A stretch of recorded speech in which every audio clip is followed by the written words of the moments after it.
喺今集開始之前，希望睇緊呢條片嘅朋友，如果你中意今集嘅內容，希望你訂閱我哋頻道同按個 like 以作對我哋嘅支持。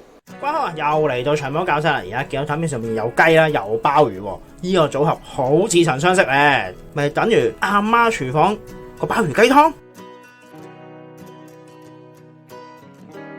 No， 雖然都係有鮑魚同雞，但係今次我哋會做啲特別少少啲嘅嘢。今次我哋就會做黃金海鮮雞湯。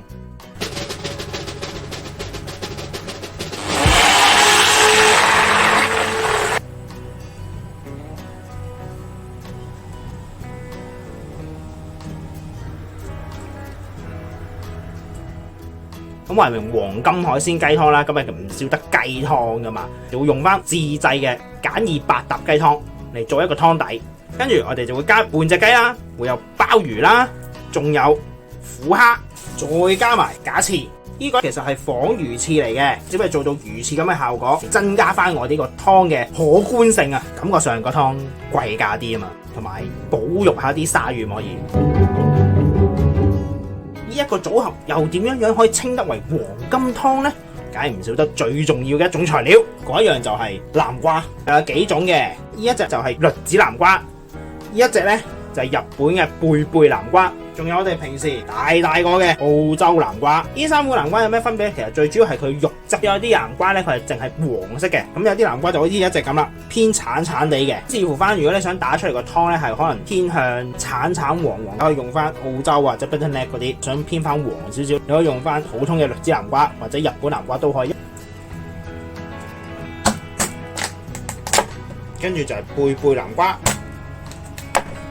呢度可以見到，其實呢三個南瓜，栗子南瓜同埋貝貝南瓜嘅色其實好接近嘅，只不過係貝貝南瓜帶少少橙，栗子南瓜就真係純黃色嘅啫。澳洲南瓜呢係橙色嚟嘅。做呢個黃金湯可以用栗子南瓜或者貝貝南瓜都可以嘅。今次就用貝貝南瓜啦，將佢所有籽挖晒出嚟先。挖完晒之後，我哋就會將個南瓜攞去蒸噶啦。今次就唔會焗嘅，擺落去蒸到啲南瓜熟為止。南瓜蒸嘅同時，我哋整埋鮑魚啦。簡單咧，我哋先將佢起殼啦，攞隻筋撩佢出嚟。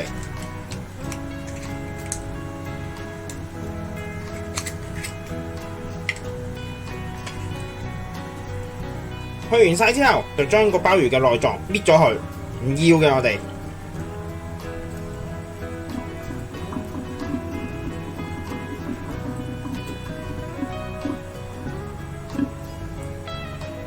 我咧佢個鮑魚嘴嘅都唔要，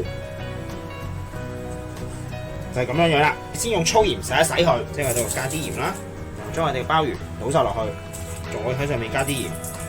可以學翻啲阿媽教嘅，用牙刷去刷一刷佢。最主要係刷乾淨佢啲裙邊啊，好多泥噶，同埋好多污漬啊。隻乾淨嘅鮑魚咁就出咗嚟啦。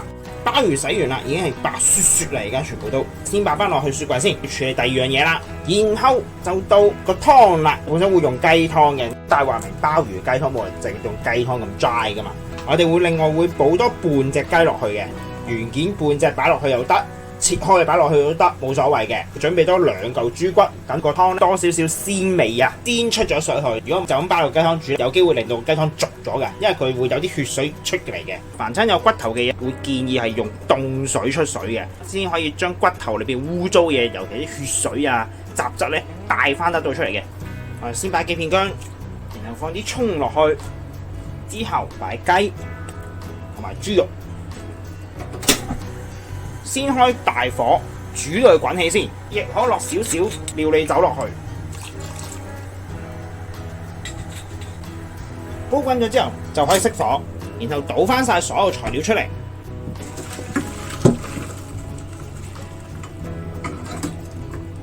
先用凍水沖一沖，沖翻走佢表面嘅污糟嘢。南瓜已經蒸咗半個鐘啦，而家打開試一試。好簡單嘅啫，我哋用支針拮落去啲南瓜嗰度，如果好輕鬆拮得入嘅，好軟身嘅就已經得噶啦。而家試一試先，差唔多啦，咁我哋就可以熄火攞翻佢出嚟，可以俾大家睇一睇，好輕鬆拮得穿嘅。啲南瓜肉咧一反反拆得到出嚟，就算我由個皮吉落去都好輕鬆，好輕易穿得過。而家先攤翻凍佢先。南瓜攤凍咗之後，先將個南瓜起肉，你只要揾個匙羹刮，佢就出嚟噶啦。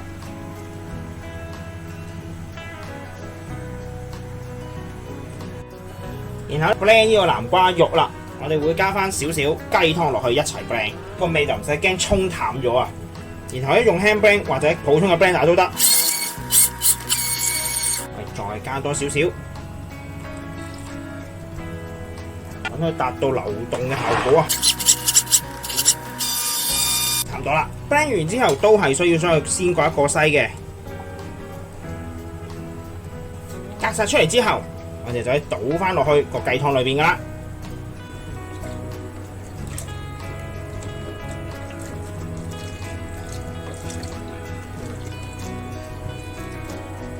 然後將我哋嘅豬骨、半隻雞擺埋落去，先煲翻滾佢。煲滾之後轉細火煮佢半個鐘頭。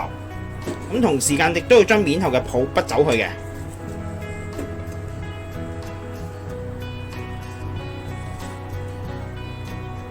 雞湯煮緊嘅時候咧，我哋就將啲鮑魚界一界花啦，好簡單嘅啫，純粹喺呢邊界井紋得噶啦。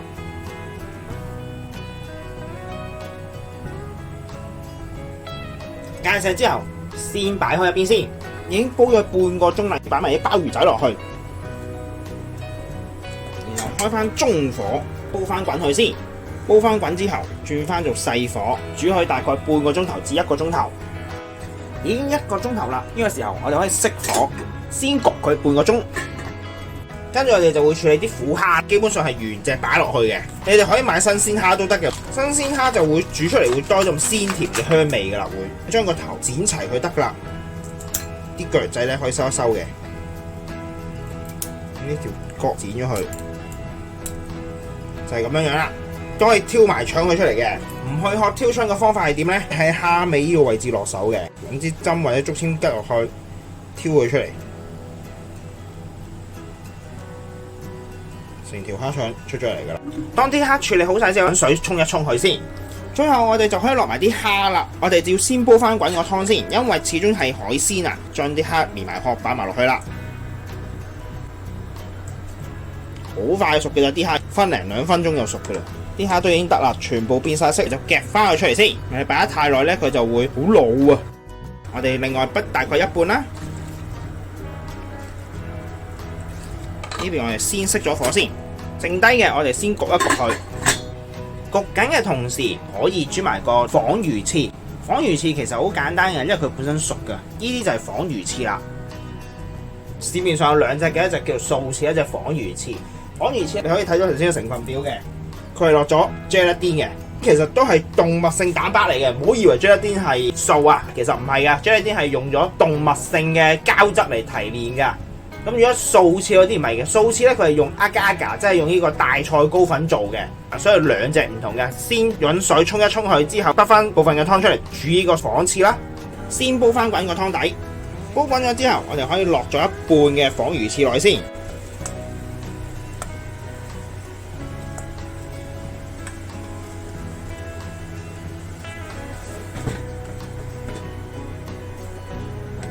我哋轉細火，大概煮佢5至10分鐘得噶啦，視乎翻你哋中意食嘅硬度啊，差唔多可以熄火。最後我哋就可以嚟擺盤啦，先滗少少翅啦，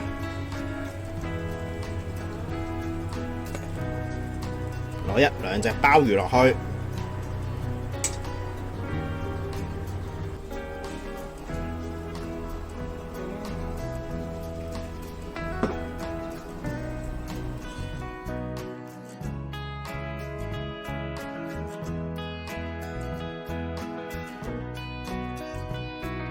可能有人覺得咁樣食唔夠豪氣，我哋可以嚟一個魚翅撈飯。